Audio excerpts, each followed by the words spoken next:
अब हरियाणा के चप्पे चप्पे से वाकिफ दो बड़े रिपोर्टर, दो दिग्गज रिपोर्टर आज हमारे साथ होंगे। दोनों को मैंने इनवाइट किया। हेमंत अत्री हैं जो हरियाणा से सीधे जुड़ेंगे, और दिल्ली से जुड़ रहे हैं अशोक वानखेड़े टाइगर। मैं ज़्यादा समय नहीं लूँगा क्योंकि मैं जानता हूँ आपकी नज़र है स्कोर बोर्ड पे। आखिर तक देखिएगा, स्कोर भी पता लग जाएगा। मोदी की रैली के बाद क्या स्कोर है बीजेपी का। पहला सवाल, क्योंकि अत्री साहब हरियाणा की जमीन से जुड़े हुए हैं, पहला सवाल अत्री साहब, वेरी स्ट्रेट क्वेश्चन मिस्टर अत्री। क्वेश्चन ये है कि आज दूसरी बड़ी रैली जिसे कह रही BJP, one of the biggest rally Modi ji की थी आज हरियाणा में, दूसरी बड़ी रैली अमेरिका के आने के बाद। कुछ लोग कह रहे हैं कि ये रैली हिट है, सुपर हिट है।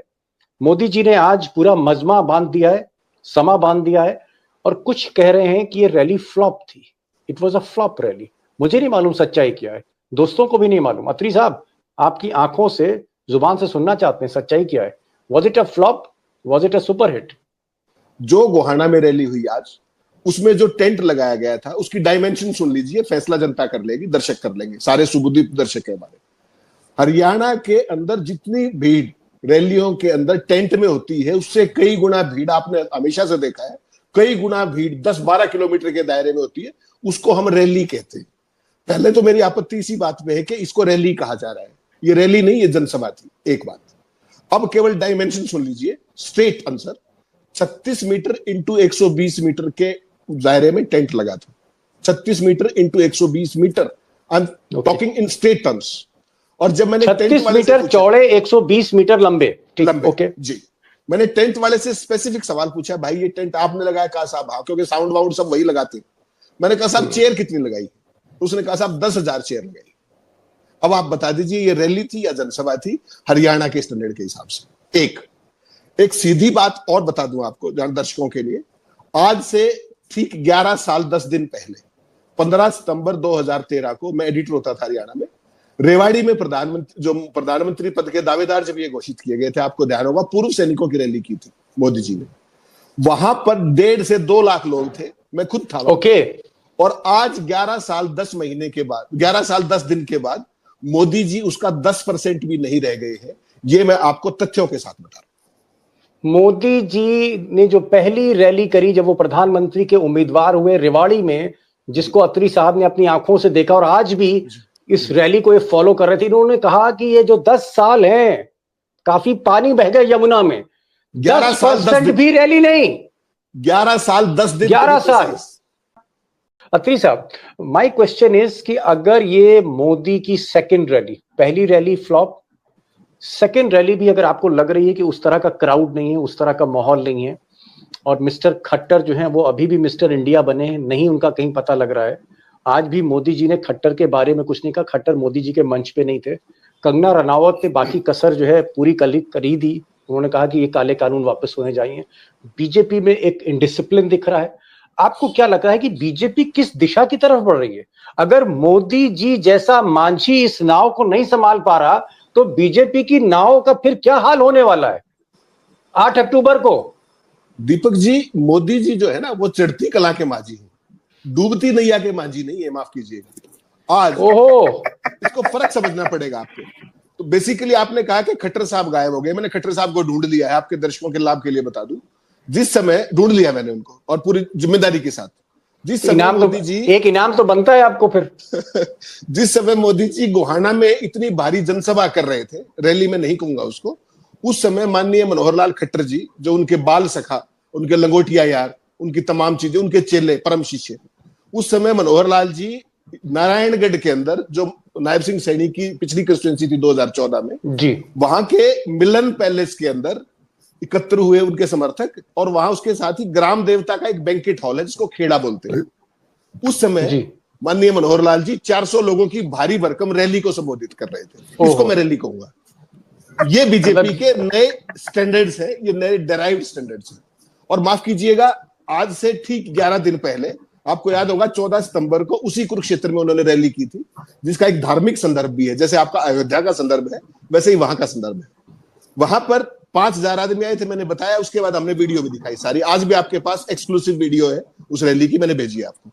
अब समझिए असली खेल क्या है। ये था आज जाट लैंड। उस दिन कहां था? उस दिन बीजेपी का कोर लैंड था, जीटी रोड बेल्ट, कुरुक्षेत्र। आज साहब 6 जिले थे इसमें। आप सोच सकते हैं 22 कंस्टिट्यूंसी जब बाबू ने कहा, और 6 जिले कौन से जहां से मैक्सिमम ट्रैक्टर ट्रॉलियों का सेल्फ मोबिलाइजेशन होता है? वो जिले कौन से हैं? सोनीपत, रोहतक, पानीपत, जींद, झज्जर और रेवाड़ी। उसी रेवाड़ी में जहां 1.5 लाख की रैली की थी। आज नरेंद्र मोदी यहां क्यों खड़े हो गए आकर के? आपने सोचा है कभी? इसका केवल और केवल एक कारण है। दीपक जी, आप दोनों सीनियर साथी हैं। प्रधानमंत्री जी ने पीएम बनते ही 2014 में एक परिपाटी शुरू की थी, अपने यूजलेस चेलों को, वर्थलेस चेलों को, रूथलेस और होपलेस चेलों को मुख्यमंत्री पद पर प्रोजेक्ट करने की, उनको जबरदस्ती थोपने की।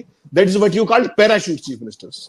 And this campaign started from nowhere, from Haryana first, उसके बाद महाराष्ट्र देवेंद्र फडणवीस, उसके बाद झारखंड। तीनों हमारे इकट्ठे चुनाव होते हैं। रघुवर दास। इस बार इकट्ठा चुनाव नहीं हो रहा क्योंकि वन नेशन वन इलेक्शन हो गया, तो इस बार अलग अलग चुनाव कराना पड़ता है। तो बेसिकली देखिए कि जहां से ये सिलसिला आपने शुरू किया था बदतमीजी का, कि जनता का पॉपुलर मैंडेट को आप पैरों तले कुचल करके आप अपने हैंडपिक लोगों को चीफ मिनिस्टर बनाएंगे। आप याद कीजिए 2014 में जब हरियाणा में चुनाव हुआ था, रामविलास शर्मा की अध्यक्षता थी, उनके नेतृत्व में चुनाव लड़ा गया था, उनको किनारे कर दिया। फर्स्ट टाइम के एमएलए मनोहर लाल खट्टर 5 बार के एमएलए के बॉस थे और वो उनके नीचे मंत्री थे, अध्यक्ष थे बीजेपी के, 2 बार के अध्यक्ष। 1970 में दीक्षा ली। मोदी जी तो 76 में आए हैं आरएसएस में भी, और आज उनका जीते जी बीजेपी। हेमंत अत्री जी, मैं एक थोड़ा सा अंडरलाइन कर दूं अपने दोस्तों के लिए। हेमंत जी ने एक बहुत इंपॉर्टेंट बात कही है कि मोदी जी ने अपनी पसंद के लोग, जिनका मुख्य धारा की राजनीति से बहुत ज्यादा लेना देना नहीं था, जो उस वक्त सबसे लोकप्रिय लोग नहीं थे, उनको आपने मुख्यमंत्री की कुर्सी में बैठा दिया। पहली गलती मनोहर लाल खट्टर, जो एक टॉप पॉलिटिशियन नहीं थे, मोदी जी के खास थे, इसलिए उनको हरियाणा का मुख्यमंत्री बनाया। देवेंद्र फडणवीस को बनाया, नितिन गडकरी को किनारे किया, मुख्यमंत्री बना दिया। झारखंड में कई बड़े नेता थे बीजेपी के, उनको किनारे कर रघुवर दास को बनाया। तो मोदी जी ये जो मित्रवाद चला रहे थे इस पार्टी में, उसका खामियाजा आज वो भुगत रहे। हेमंत जी, एक चीज और पूछना चाहेंगे, आपको क्या लगता है कि मोदी जी की रैली से बहुत उम्मीदें थी कि बीजेपी जो तकरीबन 20 सीटों पर खड़ी है, ये आगे बढ़ेगी, ये 25 सीट तक पहुंचेगी, ये 30 सीट तक पहुंचेगी, इस तरह की भी बातें हो रही थी। क्या आपको लगता है 20 से 25 की जगह नीचे आ सकती? क्योंकि आज की रैली को आप कह रहे कि आपको गर्मजोशी नहीं दिखी।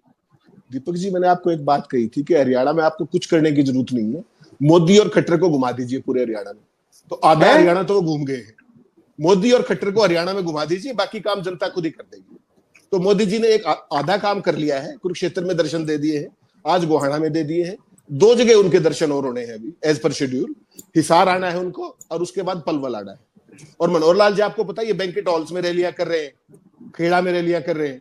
तो इन दोनों को एक बार बस घुमा दीजिए। आज मेरी एक बहुत बीजेपी के वरिष्ठ नेता से बात हो रही थी, जिसका जो मंत्री भी रहे, तो मैंने उसको हंस के कहा कि मनोहर लाल जी को क्यों नहीं बुला लेते आप रैली में? तो उन्होंने कहा कि पंडित जी, फिर तो मुझे पहले बता देते, मैं नॉमिनेशन ही विड्रॉ कर लेता।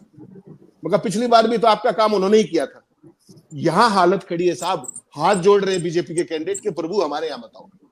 आज आप देखिए, प्रधानमंत्री की रैली थी, 22 कंस्टिट्यूंसी, आप गिन के देखिए, 450 आदमी नहीं बनते, 10,000 आदमी। 22 से देखिए, आप कल्पना करके 500 का एवरेज नहीं आता सर। और रैलियां कहां होती है दीपक जी, समझना पड़ेगा इस देश को। रैलियां होती है ट्रैक्टर से, ट्रैली से, सेल्फ मोबिलाइजेशन से। कारों में, टाटा सुमो में, एसी गाड़ियों में कभी रैली होती देखिए आपने? उसमें आएंगे ही 3 सवारी, चौथा तो ड्राइवर है। भारतीय जनता पार्टी का हरियाणा में ढोल फट चुका है। यहां इनकी कितनी सीट आएंगी, कितनी नहीं आएंगी, इसको आप छोड़ दीजिए। इन्होंने अपनी पूरी रणनीति बदल ली है। इनकी रणनीति सुन लीजिए आप, इनकी रणनीति सुन लीजिए आप। इनकी रणनीति सिंपल है। इन्होंने अपना सर्वे कराया है लेटेस्ट, मैं आपके यहां ब्रेक कर रहा हूं खबर। उसमें इन्होंने देखा कि इनके जो कंटेंशन में कैंडिडेट है वो 18 है, 90 में से 89 में कैंडिडेट खड़े किए हैं। 18 कैंडिडेट इनके सर्वे में कंटेंशन में दिखे हैं। उसके बाद जो 71 बचे हैं, बीजेपी ने रणनीति बदल ली है। बीजेपी का यह मानना है कि इनमें से जो भी कांग्रेस को हराने की स्थिति में हो, सारे काडर को, सारे रिसोर्स को वहां लगा दो और किसी भी सूरत में हरियाणा में हंग असेंबली एंश्योर कर लो। यह बीजेपी की नई रणनीति है। उन्होंने देखा, आपने सिरसा में कैंडिडेट विड्रॉ कर लिया, ये ऑफिशियल था, समझ गया। और बाकी जगह बीजेपी आज की तारीख में, हेमंत अत्री कह रहे हैं कि जीतने के लिए युद्ध नहीं कर रही, हंग असेंबली, किसी तरह से कांग्रेस को रोक दो, इस गेम को फंसा दो। जीत तो सकते नहीं, हो सकता है इस गेम को क्या ड्रॉ किया जा सकता है, क्या इस गेम को फंसाया जा सकता है, ये स्ट्रेटजी यहां पर आ गई। दूसरी बात इन्होंने कही कि मोदी जी की जो रैली थी, इसको जिस तरह से डिस्क्राइब किया हेमंत अत्री जी ने तथ्यों के साथ, तो मैं यही कहूंगा कि रैली फ्लॉप ही मानी जाएगी, जो भी लोग चाहते हैं। अत्री साहब, अब मुझे ये बताइए कि ये जो शैलजा और हुड्डा का मामला है, क्योंकि मैं असली सवाल पे आ रहा हूं, बट उससे पहले एक सेमीफाइनल क्वेश्चन, क्या ये mister Hooda and miss Selja, ये जो मसला है, ये दुखती रग कांग्रेस की, ये हल हो पाएगी 5 तारीख से पहले, वोटिंग से पहले हल हो पाएगी? आपको लग रहा है कुछ इसमें सॉल्यूशन है? दीपक जी, इसका सिंपल सा सॉल्यूशन है, ये कोई इतनी बड़ी बात नहीं है। It has been blown out of proportion. मैंने कल भी आपको ये बात कही थी। ईमानदारी की बात है कि ये सारा काम भी बीजेपी ही करवा रही है। उसके जो तमाम चैनल्स हैं उनके थ्रू इसको मैनिपुलेट करवाया जा रहा है। हकीकत देखिए क्या है, हकीकत देखिए, इसको थोड़ा सा खोल के देख लीजिए। कुमारी शैलजा के कितने लोगों को टिकट मिला है? 10 लोगों को। उनको 10 कंस्टिट्यूंसी में ही जाना है, उसके अलावा तो कहीं जाएंगे। उन्होंने कल कह भी दिया किसी एक आप जैसे साथी को, करीबी को, कि मेरे को बाकी कंस्टिट्यूंसी में तो बुलाएंगे ही नहीं और मैं अपनी सारी कंस्टिट्यूंसीज कवर करूंगी। उनको कोई गलतफहमी नहीं। हुड्डा साहब और कल जो है, कल राहुल गांधी आएंगे, पहले लैंड करेंगे वसंत के अंदर। वहां पर शैलजा समर्थक गोगी, शमशेर गोगी एमएलए, वहां पर वो रैली करेंगे। उसके बाद शैलजा का कतई जाना जरूरी नहीं है, जो सेकंड रैली है बरवाला में, क्योंकि वो सारी की सारी बेल्ट दूसरी है। जयप्रकाश का बेटा चुनाव लड़ रहा है, हुड्डा साहब चले जाएंगे। शैलजा उसी समय राहुल गांधी के साथ एक स्टेज शेयर करके शी में गो टू नरवाड़ा, जो उनकी पहले की कमिटमेंट है। तो इसको आउट ऑफ प्रोपोर्शन ब्लो कराने की जरूरत नहीं है। बढ़ा चढ़ा के कह दिया। ये बहुत ज्यादा मतलब एक तरीके से फुलाया जा रहा है और ये सारा बीजेपी का गेम प्लान है, इसको भी समझना पड़ेगा। और बीजेपी कैसे बारीक खेलती है, आपको ध्यान हो पिछले चुनाव में जब एक चैनल ने क्या किया था, 78 से 83 सीटें बीजेपी की और आई कितनी, 40, जो मैंने प्राइम टाइम में घोषणा की थी। अब बेसिकली गेम कुछ और है, जिसका आप मुझे ये बताइए, जिसका जो काम है वो उसी को साझे ना। अब शैलजा ऐसी कंस्टिट्यूंसी में आप भेज दीजिए उनको जहां पर उनकी हुटिंग हो जाए। आप चाहेंगे? ये कोई भी चाहेगा? आज Modi ji all powerful SP जी उनके साथ होती है, वो मनोहर लाल खट्टर को क्यों नहीं बुलाते अपनी सभा में? बुलाए ना। अत्री साहब ने एक बात क्लियर कर दी कि शैलजा, कुमारी शैलजा बहुत बड़ी दलित नेता है हरियाणा की, बल्कि मैं कहूंगा उत्तर भारत की आज की तारीख में एक सीनियर पढ़ी लिखी नेता है और बहुत कूल है, वैसे ऐसा नहीं है।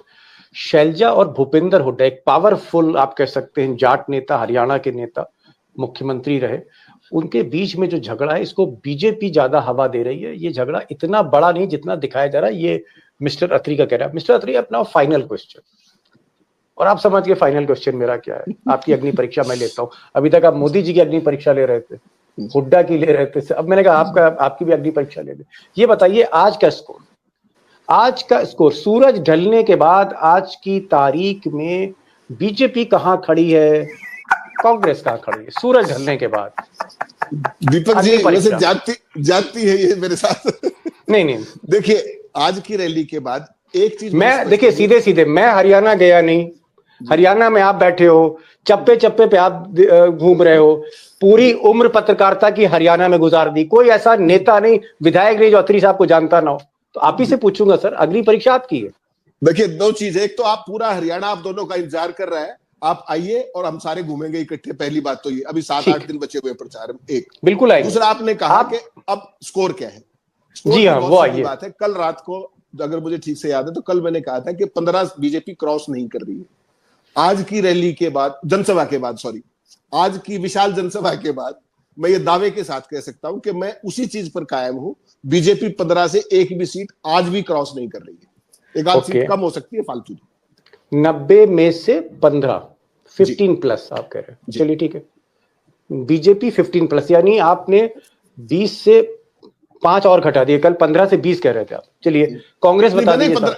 मैंने 15 से 20 हाईएस्ट कहा था, हाईएस्ट। अच्छा चलिए, आज 15 प्लस बोला ना आपने? 15, 90 में से 15 तारीख में बीजेपी 15 पे खड़ी। आगे बताइए, कांग्रेस बताइए। कांग्रेस वही 60 ±2। बाकी कल राहुल गांधी जैसे ही आएंगे असंध के अंदर, वहां पर बहुत जबरदस्त काम होने वाला है। वो आपके दर्शकों के लिए बहुत जरूरी है, मैं आपको बता दूं। इसमें मुझे 2 मिनट दीजिएगा। हरियाणा के अंदर दीपक जी, दोनों साथी सहमत होंगे, बीजेपी के लिए 2 गेटवे हैं 2014 से लेके आज तक। एक है साउथ हरियाणा, जिसको आप अहिरवाल कहते हैं, और उसमें 11 सीटें। और दूसरा जो गेटवे है वो है GT road belt from Sonipat to Ambala. Ahirwal के अंदर 11 सीटें हैं और जो जीटी रोड बेल्ट है उसके अंदर 26 सीटें हैं। ये कुल मिला के सीटें हुई साहब 37। 2019 में भारतीय जनता पार्टी माइनॉरिटी में थी, 40 सीट थी 90 में से। उसके बावजूद मत भूलिए कि 23 बीजेपी को मिली थी 37 में से। और इस बार जो कांग्रेस गजब करने जा रही है वो जीटी रोड बेल्ट पे बिल्कुल सुपड़ा साफ करने जा रही है इनका। और उस सुपड़े के अंदर मनोहर लाल खट्टर की करनाल सीट और जो नायब सिंह सैनी है जिनकी जो लड़ रहे हैं अभी लाडवा में, वो भी हार जाएं तो मुझे तजुर्बा नहीं होगा, वो नहीं होगा, उसमें हैरानी नहीं होगी। आप सोचिए, जिस सीट करनाल ने 3 बार जिता करके 2 मुख्यमंत्री दिए, 9.5 साल मनोहर लाल और अभी 6 महीने से नायब सिंह सैनी कार्यवाहक मुख्यमंत्री, उनको भगाना पड़ा करनाल से। क्यों? वो लड़ नहीं सकते थे, वो क्यों नहीं लड़े? सिंपल सी बात है, करनाल के ऊपर पहले मनोहर लाल ऊपर से थोप दिए गए, फिर नायब सिंह सैनी ऊपर से थोप दिए गए, और लोकल लीडरशिप जो बीजेपी की थी, जो काडर की थी, उनकी भ्रूण हत्या हो गई थी। इसलिए इनको वहां से शिफ्ट करना पड़ा लाडवा। और पूरी जीटी रोड बेल्ट आप देखिए, इसलिए मैंने कहा कि कल राहुल गांधी की असंध की जनसभा होने दीजिए, उससे दूध का दूध और पानी का पानी जीटी रोड बेल्ट का हो जाएगा। अत्री साहब ने आज ये ऐलान किया कि राहुल गांधी की कल रैली देखने के बाद मैं मिजाज को समझूंगा, तब मैं एक और असेसमेंट दूंगा। आज मैंने मोदी की रैली देख ली, जो मुझे 2013 की जो मोदी जी की रैली, पहली रैली थी जहां से मोदी जी ने प्रधानमंत्री का समा बांधा था, उस रैली और आज की मोदी की रैली में सिर्फ और सिर्फ 10% की आज उन्हें भीड़ दिखी। यानी मोदी जी 90% नीचे चले आए। और हेमंत जी कुछ कहना चाहते हैं? हेमंत लास्ट लाइन बोल दिए। दीपक जी, एक साथी आज रैली में जा रहे थे बीजेपी के लीडर, और मैंने कहा भाई साहब रैली में क्या हुआ? तो उसने बहुत डाउन मुंह करके और मुझे कहा कि हरियाणा में भाजपा का काल मनोहर लाल। मैंने कहा और ये कहते हैं उसने फोन काट दिया। उसने फोन ही काट दिया। मैंने दोबारा कॉल लगाई तो मैंने कहा क्या हुआ? उसने कहा इससे बढ़िया लाइन नहीं हो सकती वाइंड अप करने के लिए प्रोग्राम। चलिए, होता है टाइगर, कभी बहुत कभी उसने फोन काट दिया। वो 2 बार फिर उठाया नहीं, फिर उसका फोन आया कि सॉरी भाई साहब मैं भावुक हो गया था। मैंने कहा क्या हो गया? कहता कि खुद तो केंद्र में जा बैठे वो, और हमें यहाँ लोगों के बीच में जूते खाने के लिए छोड़ के चले गए। ये सियासत में कभी कभी भाई भतीजावाद से तखत जाता है, और कभी कभी दोस्ती यारी के चक्कर में पड़कर भी सियासत जो है कहीं ना कहीं हरा देती नेता को। और मोदी जी जो है इस मित्रवाद के चक्कर में, कोई रघुवर दास, कोई मनोहर लाल खट्टर, कोई देवेंद्र फडणवीस, कोई अमित शाह, जो लंबी लिस्ट है। ये मित्रवाद की कहानी बाद में डेवलप होती है। पहले उन्होंने रबर स्टैंप उठाए। मोदी जी ने प्रस्थापित नेतृत्व को समाप्त कर दिया, क्योंकि मोदी जी को इंफीरियर कॉम्प्लेक्स था कि बीजेपी में कई कद्दावर नेता है जो आगे पीछे उनको चैलेंज दे सकते हैं। मोदी जी ने अपनी चीज सिक्योर करने के लिए, प्रधानमंत्री पद सिक्योर करने के लिए पूरे भारतीय जनता पार्टी के संगठन को नेस्तनाबूद कर। ओके, टाइगर कह रहे हैं, लास्ट लाइन टाइगर ने कही कि मोदी जी जो है वो उन्होंने प्रतिभा को आगे नहीं बढ़ाया, रबड़ की मोहरों को आगे बढ़ा दिया। ये उनका कहने का मतलब। अत्री साहब आप आए, टाइगर आप आए, बहुत बहुत शुक्रिया। और मैं चाहता हूं कि इस बेबाकी के साथ आप जहां भी जाएं, मेरे चैनल पर जाएं, किसी और चैनल पर जाएं, इस बेबाकी को कायम रखिए। यही आज का अंदाज है। Thank you so much mister Atri, thank you so much tiger, thank you. Hemant Atri ji, आप जरा मूंछ बढ़ा लीजिए, क्योंकि आपको भी ये टाइगर कहते हैं और बगैर मूंछ के टाइगर होते नहीं, ऐसा कहना शुरू किया टाइगर इनको। समय दीजिए इनको। भाऊ, मैंने पहले ही रिटर्न में आग्रह लगा दिया है दीपक जी के सामने कि मैं टाइगर नहीं, मैं टाइगर एक ही होता है, मैं तो बच्चा ही ठीक हूं, मैं आपका साथी ठीक है। Thank you so much tiger, thank you so much Atri साहब, thank you so much for joining this programme.